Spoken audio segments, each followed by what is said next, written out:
When you think of a high school football player, the image that comes to your mind might very closely resemble Suds or Payton Sudenga. The linebacker and fullback works hard on and off the field year-round to make sure he and his teammates are doing their best. And in this episode of Senior Spotlight, we travel to Lincoln High School, where all of us can learn the lesson from Payton that it isn't about the things that happen to you, but rather how you respond to them that really defines a life. One student in this room is new to this class today.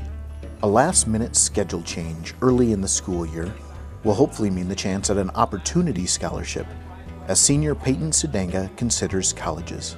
I'd much rather be a surgeon, do some surgeries and stuff like that, but if not that, I've really been into aquatic life and like to be a marine biologist as well.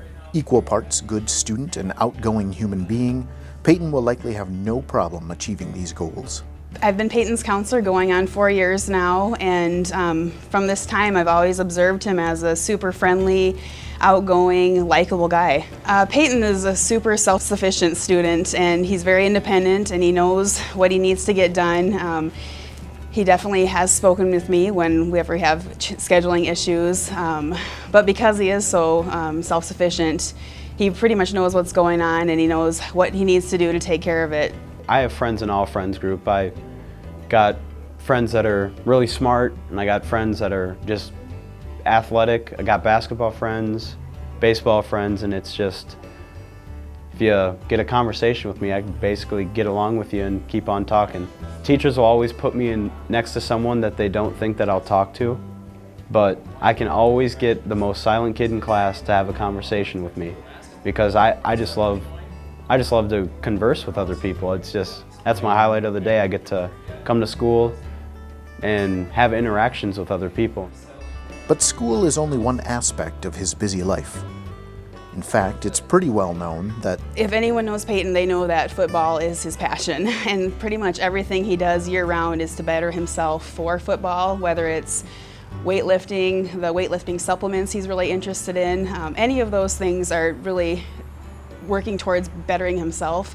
Oh yeah, I got started, I believe the starting age you could start was in 3rd grade. I used to always be an offensive lineman, so just never really knew what I was doing, but I love the sport and I love being coached. I went to Edison and still played offensive line, a little bit of D-line.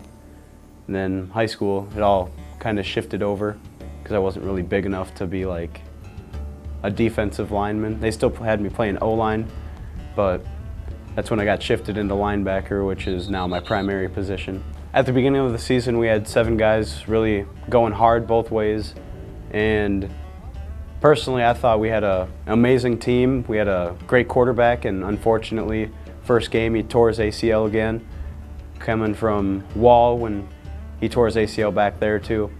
But playing both ways, it's tough. I was trying to train for it, but I was never really expecting to be so exhausted, but you get used to it, and now we only have 4 guys going both ways to make it a little bit more easier for people to just really get better at doing one primary position instead of having to know a whole bunch. I've always wanted to run the ball, but I mean, I kind of do. I got moved to fullback, which blocking for the running back, and it's a little different getting thrown into an offense that I really haven't. I've always been an offensive lineman, so I somewhat knew the offense, but I didn't know much about the backfield and how that worked. So I'm still learning a little bit, but it's getting easier every day and it's fun. Yeah, we work hard on the football field and we hopefully win a championship. you could say that a full decade of playing football has led up to this year. I kind of take some of the underclassmen, try and teach them up on, their footwork and anything to get them better, because once I'm gone, who's going to teach them? And just got to get them through all that, teach them up, and hopefully one day they'll be sitting where I am. I've always been more of a team leader. I truly believe that if you believe in yourselves and your teammates, that you can come back from anything. Just anything can happen, and I just want to make sure that everyone knows that no matter how bad you are playing, you can pick it up. You can better yourself to make sure that you do everything that you need to do, and the game will eventually get won. It's his natural tendency to be the one on the field encouraging others. It's a characteristic he gets from his coaches. The coaching staff's really get on you if you make a mistake, which that's what I want. I want to learn from my mistakes and fix it. And the offensive guys, the big boys up front, they support me. They think, keep giving me encouragement. If I make a mistake, they help me pick myself up, and that's what matters. You got to have a team bonding relationship, and that's what we have. As well as his parents. My mom and dad always encourage me. If you have any doubt in your mind, you won't win. If you think, oh, I don't know if I'm going to pass this test, you won't pass the test. You have to truly believe that in everything in your body that you are going to achieve your goal. And my goal every time is to win. No matter if I play good, no matter if I play bad. The overall goal is to win the game, and if I have a bad day, I'm still going to work, give 110%, even if I am having a bad day. But at least I can say I gave it my all. Win or lose, in all that time, there was also a special consolation from his mom.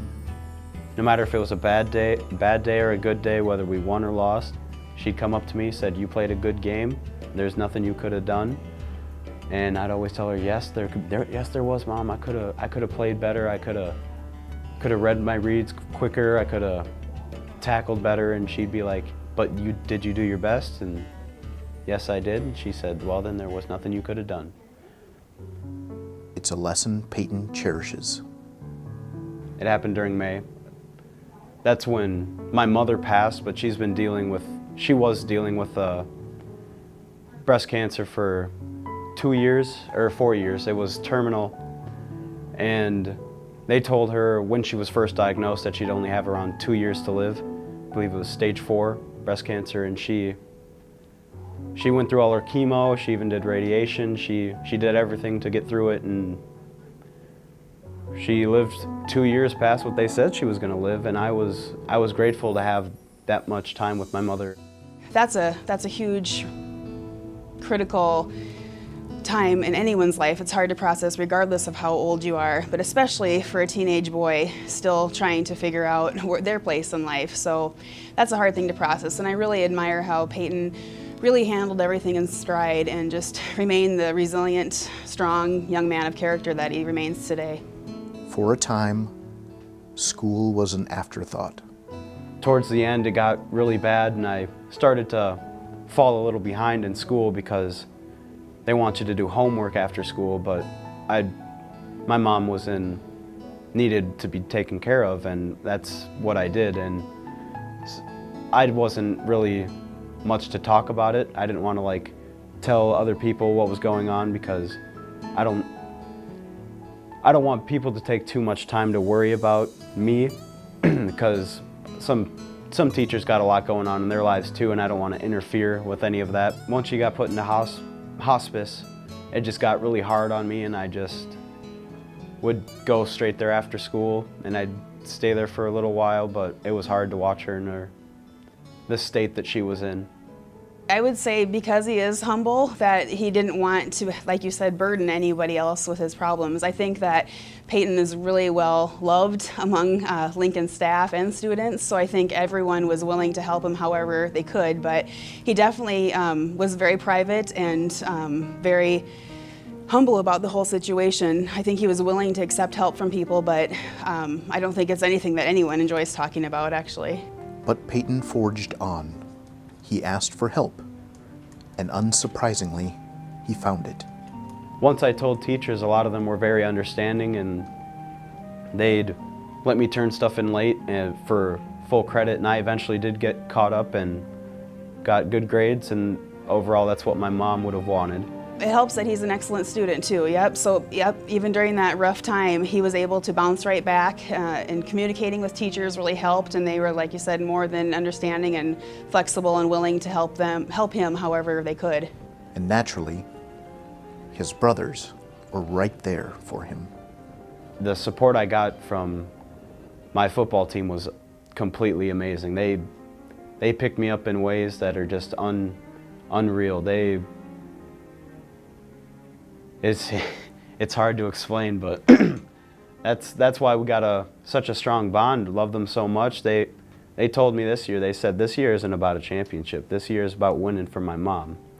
And that really got to me. The football team being like a core family for him. I think that people are reaching out, and I think he did feel the love. I think he is a leader on the team all along, but I think just feeling that love from all the players and the coaches and the teachers, I think it's just even coming back even full force, even more, just because of that turnaround. It's a shining example of holding each other up through the toughest times. They did surprise me. I think it was a media day where we kind of just have a little scrimmage against our own teammates, and afterwards we have a big meal, and they pulled me off to the side, and coach introduced all the coaches, coaching staff to everyone, and then a couple of guys got up and they started talking about me, and I kind of wasn't paying attention at first, and then I finally caught on to what they were saying, and I was like, oh, they're talking about me, and they gave me my helmet, and I saw the sticker on the back, and I was like, I was almost close to crying, but I gotta keep a hard face, some type of composure, and I couldn't say, the only words I could say was thank you, and I just hugged each and every one of them, and they all came around. We just had a big, gigantic team hug, freshmen, sophomores, seniors. It was pretty cool. Today, Payton has his eyes toward the future, while firmly grounded in the knowledge of how he got to where he is. My dad and my grandparents, my aunts and uncles, they're almost at every game. And even though she's not physically with us, I know she's spiritually watching over us and cheering for me up there. And before each game, I just say a quick prayer, and I just tell her I love her, and watch over us and keep all of our players healthy and safe. And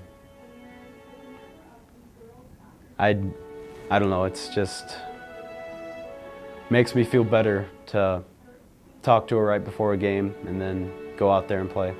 She'd always be behind me. She'd text me before every game, tell me good luck, I love you, and to this day, right before every game, I look at those text messages and then go out and play.